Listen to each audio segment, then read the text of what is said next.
अगर आज रात दुनिया के सबसे खतरनाक दुश्मन आमने सामने आ जाएं, एक तरफ वो देश जो हजारों मिसाइलें एक साथ दाग सकता है और दूसरी तरफ वो जो हवा में ही हर हमले को खत्म कर देता है, तो क्या होगा?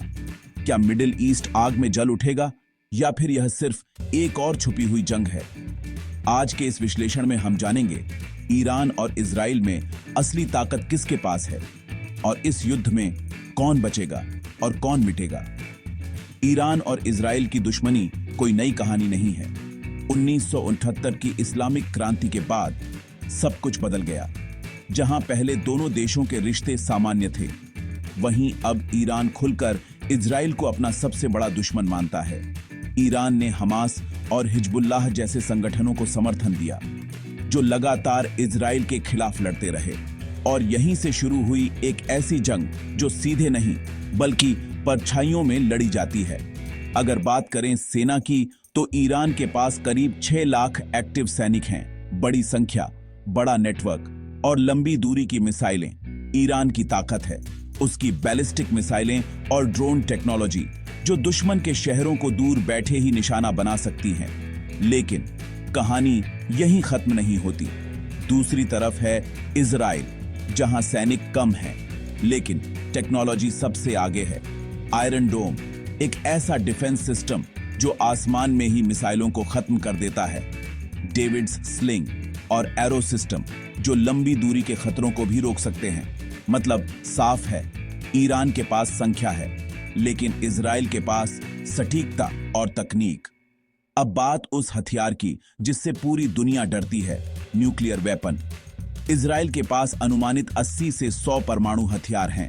हालांकि वह इसे कभी खुलकर स्वीकार नहीं करता, लेकिन दुनिया जानती है कि जरूरत पड़ने पर इजराइल एक ही बार में पूरे इलाके को तबाह कर सकता है।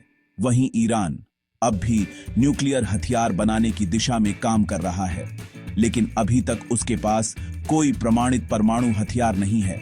यानी इस मोर्चे पर इजराइल साफ आगे है।